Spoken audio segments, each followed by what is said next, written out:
Hello, everybody. Hope you're doing fantastically well. It is Connor here, and we are back with the Room Mill. Yes, hope you've got your coffee, your tea, your wine, wherever you are in this beautiful place that we call planet Earth. And we are back here with a little bit of an update. It is Brenden Aaronson is now a Leeds United player. Welcome, Brenden, and welcome to any fans based in America that are Philadelphia, in the Philadelphia region, because I presume we're going to get a lot more of that cohort coming over to the Leeds United side of things. Welcome, everybody. Welcome. This is a great place to be. Leeds, get yourself over here. We'll get you to a game. It's fantastic.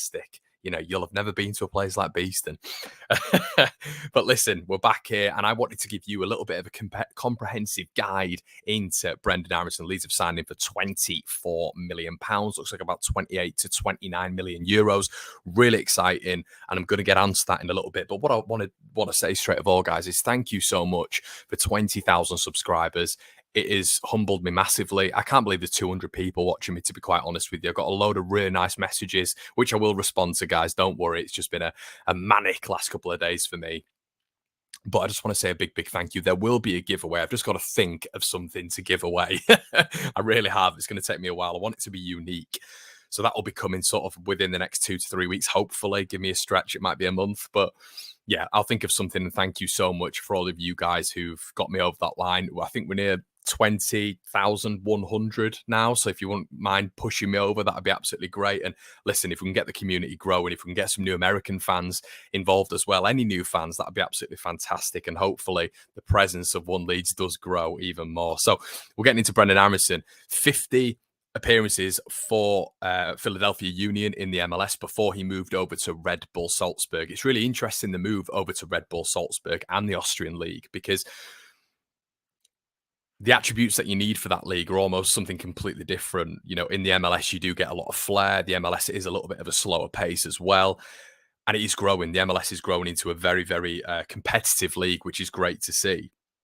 And there's so many examples of that we'll get onto in a further video. And we're talking about potential Americans that can come over to Leeds United. But when we're looking at Brenden Aaronson as a very unique example, he moved over to Red Bull Salzburg, where it's almost like a feeder league in a sense to the German Bundesliga. Obviously, the Red Bull network have the Salzburg and the Leipzig link, and sometimes you can get players transferring from Austria into Germany, especially along that Red Bull network. That is what you get with a normal feeder club.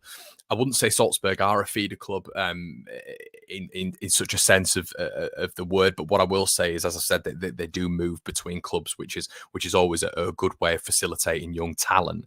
So under Jesse Marsh, when he was at Salzburg, Brenden Aaronson was brought over from Philadelphia Union by the director of football. This wasn't something that Jesse Marsh has said. You know, he didn't say, I wanted Brenden Aaronson. Jesse Marsh has made that abundantly clear when speaking about Brenden before.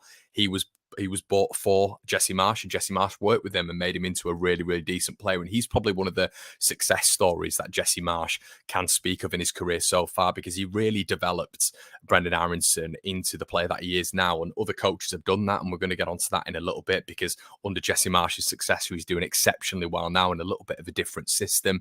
But Jesse really honed in on him, and this was great to see, because it just shows those different attributes to Jesse Marsh, which we won't have seen yet at Leeds United. So under Jesse, it's that high tempo, it's that aggressive football, it's that aggressive press with and without the ball as well.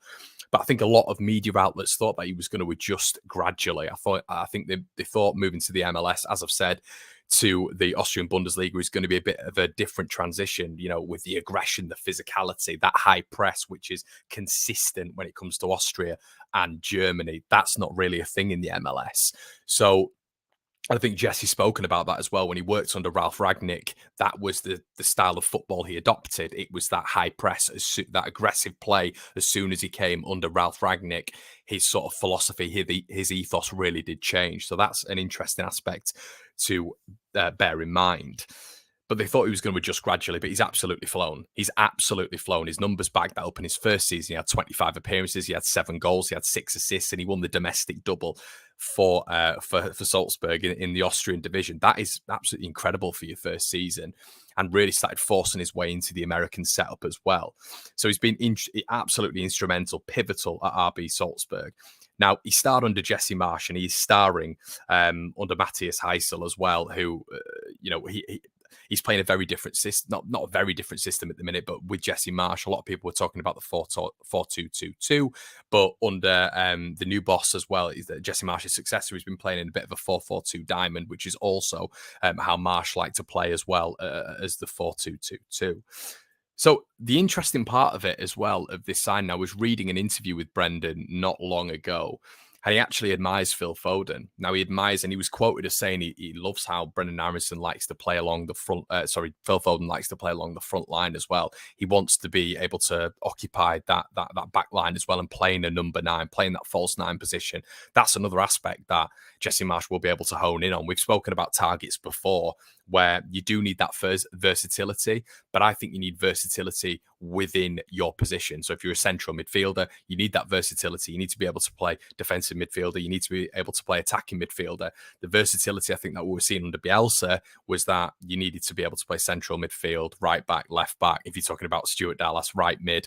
And I think that's where it interrupts the flow of the side a little bit. I think playing being versatile within your setup, within your position, is very advantageous. So if he is able to play in an attacking midfield role, I wouldn't want him to play in a sort of false 9 role as of yet. But if that's what he wants to develop into his game further on down the line, there we go. That could be an option for Jesse Marsh. But he can play central midfield as well, which is great. Don't know if he's got that physicality for central midfield in the Premier League. We'll have to wait and see. What he said as well, which I found interesting, was that he had a real easy transition from the MLS to the Austrian Bundesliga, and it seems like it was that family environment. He was really, really welcomed when it came to the Austrian Bundesliga, when it came to the RB setup, Salzburg, and I think that is a key part of football. Everyone thinks footballers are robots. They are not. They are people. So, especially when you're a young lad moving from America to Europe, you really need to have that bedding in period. It looks like RB have got that absolutely spot on. I think you've seen that from the Salzburg documentary with Jesse Marsh as well. But I think we need to make that transition really, really seamless as well, because the Austrian Bundesliga is a completely different standard, a completely different setup with completely different expectations to what the Premier League is as well. So he's going to be coming up against better opposition. He's going to be coming up against different styles. So I think that transition is going to be really, really interesting. It's going to be fascinating to see on the pitch, but I think as well with Jesse Marsh there, that's really going to help that transition into this Leeds setup. Jesse Marsh has also said that this Leeds setup is the best setup he's worked with in his career. That's something to definitely take into consideration. He's also been quoted as saying that he absolutely loves the Red Bull way. Let me take a sip. Now, why this is interesting is because Leeds are going to start to play a very, very different system. Brenden Aaronson, as I've said, under the new boss, and Jesse Marsh has played in a 4-4-2 diamond. He's been very good in a 4-4-2 diamond, in the tip of that. But in the 4-2-2-2, which we've seen Leeds deploy a couple of times, and the 4-2-3-1 narrow, he is very effective. And for someone who knows the Red Bull way, he knows how to press. He knows, all the specifics, the compact nature of how Jesse plays. I think this is going to be really advantageous for people in and around Brenden Aaronson. Brenden Aaronson, I've mentioned this before, and I've said this to mates as well. He reminds me of, he's like an American Conor Gallagher. He sets the tone. He sets the press. Brenden Aaronson is a sort of player who, when the opposition centre-back have the ball, Brenden Aaronson will be the first to go and initiate that press. And that is what Conor Gallagher does continuously. You even saw against Leeds United. Diego Llorente had the ball. What happened? It wasn't a striker that pressed. It was Conor Gallagher. It's almost a hell for leather rock and roll press that Conor Gallagher brings. That's exactly what Brenden Aaronson brings. Ridiculous pressing numbers, ridiculous recovery rates in the final third, which hopefully, if he is able to do that, then we are able to then get quality on the ball to really hurt teams in those areas. And I think that is the Jesse Marsh and the Red Bull blueprint, really. I think the big factor is that he enjoys playing in this system. I think we need to get more players who are going to enjoy playing in this system to then flourish in this system. But his key passes have been through the roof as well this season. His assists, his goals have been very good for a midfielder, but his key passes is something that people in the media have taken real interest in. But his off-the-ball work, as I've mentioned, is very Conor Gallagher-esque. He's an absolute terrier. And if he sets the tone, and let's say we've maybe got him and Dan James in an attacking midfield role working off Patrick Bamford, I mean, that's going to be pretty terrifying when it comes to just relentless pressing. So A lot of people have said, it's the Bundesliga, it's the Austrian Bundesliga, but you look at him in the Champions League. I think a lot of Salzburg fans will admit he's probably been their best player in the Champions League when it comes to who they've been coming up against and his performances. They've come up against Sevilla, they've come up against Wolfsburg, they've come up against Lille, they came up against Bayern Munich as well. They got an absolute drubbing, but he got the assist for the goal. Arguably the best player over two legs there as well. So I think this is absolutely integral in what he's going to be like at Leeds, because it looks like he transitions very, very well. He's transitioned from the MLS to the Austrian Bundesliga. He's transitioned from the Austrian Bundesliga very, very well into the American setup, which I'm going to get onto in a bit. And he's also transitioned very, very nicely from just the standard domestic leagues into the Champions League. So it seems like wherever he goes, he adapts very quickly and very well. So that is a massive, massive sign that his time in the Premier League is going to be a decent one, you'd hope. And he's got so much room. Guys, if it doesn't work out, he's only, 21, 22 years old. His sell-on value is going to be really, really high. So that's something that we don't want to think about, but it's definitely something to consider. And as I said, guys, when he was 20 years old, he forced his way into the American setup, which is, once again, no mean feat with how the standard of that league is going, really. Scored against Canada, which was a big goal, a huge goal. He scored against Honduras as well, another huge goal.